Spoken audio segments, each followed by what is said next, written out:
Hello, YouTube! I am Pinstar, and this is Tropico 6 Closed Beta Strategy and Tactics. So, today we are going to dive into the Tropico 6 Closed Beta and show you a couple of the tips and the tricks that I've been practicing. Now, this is not the final version of the game, it's still the beta version, which means some of the numbers may be different between my playthrough here and now, and therefore some of my tips may be a bit different. But for now, I'm going to call it like I see it, play it like I see it, and give you the tips that I've stumbled upon so far. And this isn't going to be a quick tip style video. This will be more of a traditional old school strategy and tactics, where I just play through the game and show you what I got. When the game comes out 1.0 full version, I will do quick tip videos to give you that condensed and updated and fully refined goodness. Right then, enough jibber jabber from me. Let's dive in. Now, I'm going to play Tropico the way I have always played Tropico. And I've been playing Tropico since the original. And that is, I do not fart around with missions or campaigns or any of those gimmicky things. No, I want the sandbox. The sandbox is the true Tropico experience, in my opinion. And luckily, Tropico 6 is no shortage of that. Although I am a little nervous to see whether or not... The heck? Oh, I guess you can access those other two as sandboxes. I didn't know that. The lack of a randomized feature makes me a little worried, although I do see a good variety of island variety here. So, well, we'll see what the full version brings. But anyway, I'm going to play on Destrozado here. This one looks pretty darn good, and it's kind of it's my favorite of the ones, and it's not an unbalanced or overpoweringly good start. It's actually a little bit easier to start on Columnas Rotas. But this one has a little trickier of a start, but a little bit more rewarding, in my opinion. I'm going to keep all the standard default stuff here. Let's start our map. Alright, first things first, every time you go on here, pause. We have so much to do before we unpause.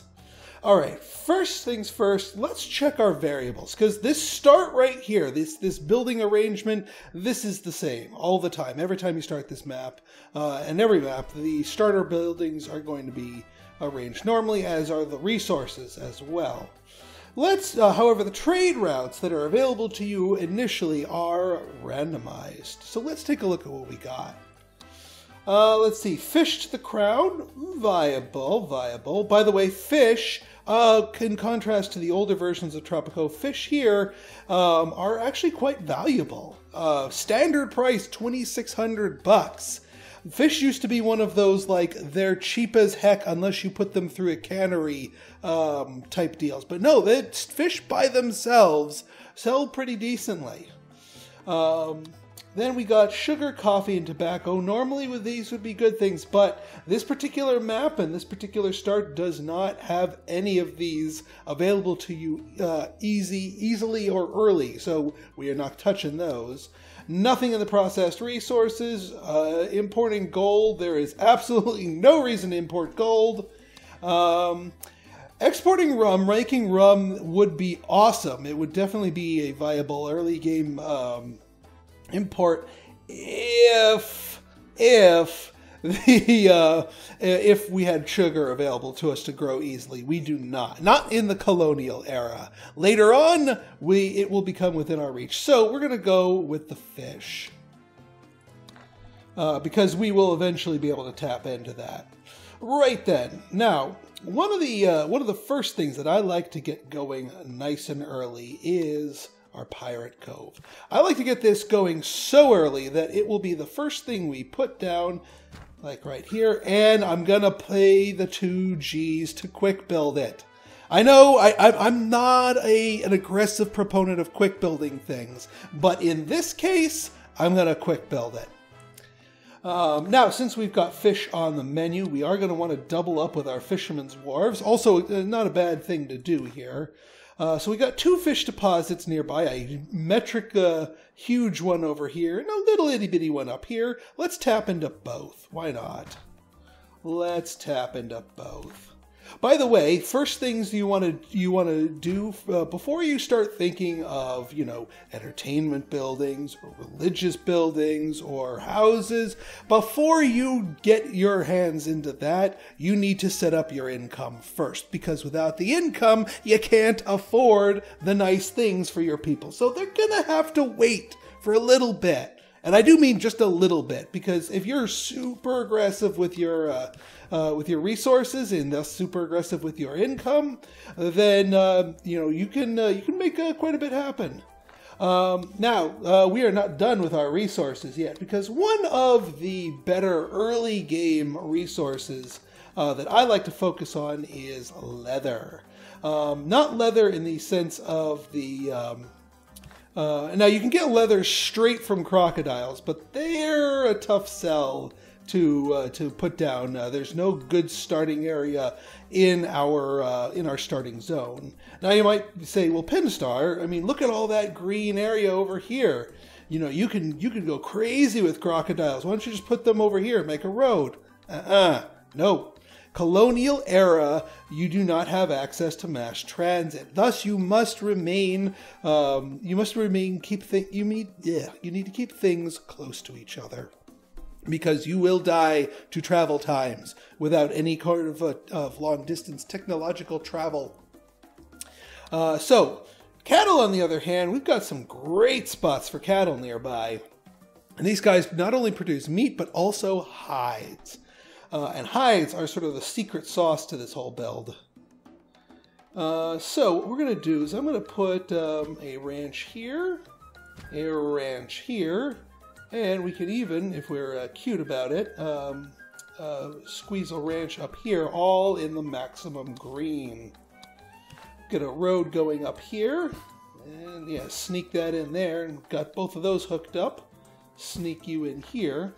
Now, one other thing I like to do to get our building and our economy flowing nice and quickly is I like to get a second construction office. You start the game with one of them, but get a second construction office. We'll stick in, where to put this thing? These things are always so awkward to place. Do I want to put that one there? Nah. No, I think I'll put it up here. The second construction office, and quick build it. Because construction offices beget more buildings, it makes sense to quick build the construction office so that you get maximum construction power as soon as possible. That's about it for quick building. I'm not going to be blowing any more of my money on quick building. Everything else I'm willing to wait for, including this Teamster's office, very important to our economy. But we can stick that up here.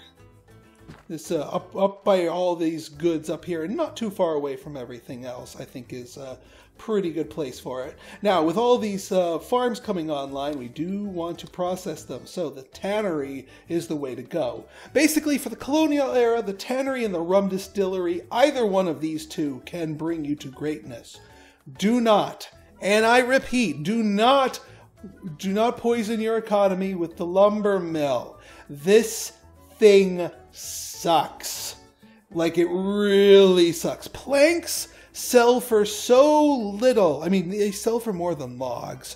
But they sell for so little for the amount of work you put into them that you might as well just do more raw crops. There are raw crops that sell for more than processed planks in the lumber mill. They don't become good until the World War era, when you turn them into luxury boats. That's when you can actually turn wood into making stuff for you. But until then, do not go the lumber route in the colonial era. It's just going to lead you to frustration. So we're going to go tannery here because we don't have good sugar options. Just as on a note on there. Oops, not ranch. Plantation, sugar. Again, nothing really good, because this green patch is on a hill. And then up here, yeah, we could get away with a single sugar plantation here, but that's still kind of far for my tastes. And then, yeah, down here's the promised land as well. But again, kind of far. And yeah, we could make do with this sort of subpar, but I don't like putting stuff in non-bright green areas. Speaking of non-bright green areas, this thing is set for corn. Guess what? Corn sucks here.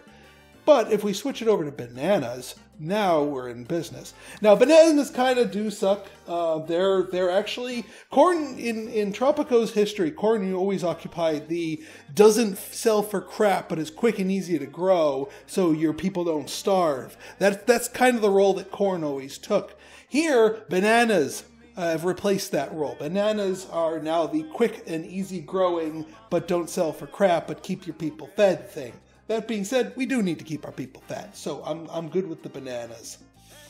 Right then. Now, we've got about 33k left in the bank. We still have some stuff that we want to do.